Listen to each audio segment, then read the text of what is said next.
Hi book besties. So I just finished Little White Lies and Ugly Dark Truth by Sapphire Knight. And Sapphire Knight is one of the authors I'm going to be meeting at the book signing convention that I'm going to in October. I rated both of these books by themselves 4.5 out of 5 stars. They are a Why Choose romance, and it is between Cressley and 4 quadruplets. I think that's what they're called. Yeah, quadruplets, because there's 4 of them and they were all born at the same, like, their names are Axel, Cole, Brent, and Tristan. Luckily for me, they're not, like, all the same, okay? They are, like, pretty close to being, like, identical, but between, like, Axel having tattoos and one of them having different colored hair and 2 of them being athletes and having different body types, kind of like from working out, it helps keep them all together, like all separated. So you're not like, which brother is she with again right now? These books, because it is a series. Like, you have to like read one in order to, you have to read the first one to get to the second one. You can't read the second one first because then it makes no sense. Because the first one ends on a cliffhanger, and then you get into the second one and it finishes up the story. It was strange to me. There's certain aspects of it that I was like, they're still in high school. This is weird. But it wasn't like anything like to do with like the spicy side of things. It was more of like, it was a different side. And I will get to it once I tell you like what the story is about, because I don't want to like get into it right now and then be like, well, I should have waited. So if you don't know, this book follows the 5 of them. Cressley, Axel, Cole, Brent, and Tristan, okay? And the 4 boys have just moved into this rich neighborhood where Cressley lives with her family from the south.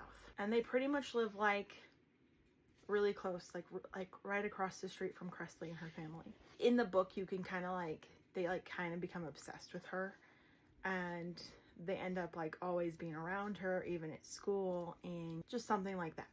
And you can tell pretty fast that like they have ulterior motives, because I should mention that Cressley is a junior in high school, and the 4 boys are juniors in high schools, but they're supposed to be seniors in high school.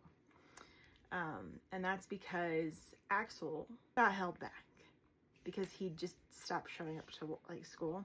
Then they all decided to be held back because they can't like, if one gets held back, they all get held back kind of thing. They do everything together. They're all juniors in high school, okay? But you can tell pretty fast it's not like they have, like the 4 boys have ulterior motives with her, because it was just like, all of a sudden it was like, we're being nice to you, we're gonna be friends, blah, blah, blah. And then Tristan becomes an a-hole and you're like, what the hell is happening? And then Tristan proposes. Marriage. They're juniors in high school. And he's already got like this giant rock on her finger being like, yeah, we're gonna get married. That was my issue with it. I was like, when I was a junior in high school, there was no way I was ever thinking about marriage, because I was like, I'm just trying to survive high school right now, okay? And then she ends up developing feelings for all of them. And then at the end of book 2, she ends up finding out why she's proposed to one of them. Because at this whole time she's like, we're not even that close. I don't know why I'm engaged to him. And the reason she has to say yes is because her dad's a massive asshole. Like, he's a douche. We hate him. And pretty much is all like, if you don't say yes, if he proposes and you don't say yes, bad things are gonna happen. So at the end of book 1, she realizes why she's engaged to one of them and why they've all been like so freaking nice to her. And she ends up confronting them about it, and then they don't like say anything like that like gives them redeeming qualities or anything. And then the start of book 2 like pretty much picks up right where it left off. I will say book 2 deals with a lot more of triggering things. There is a moment in there where she thinks about unaliving herself, and then there is a scene in there where her dad pretty much pushes her down the stairs. There is a lot of groveling in book 2.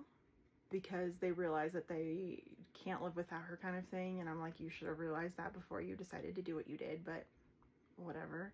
It does end with a happily ever after. I'm just going to tell you that just so you don't get into these books and it's like, well, why did I read this kind of thing? Honestly, great books, okay? I do love a good wide shoes romance.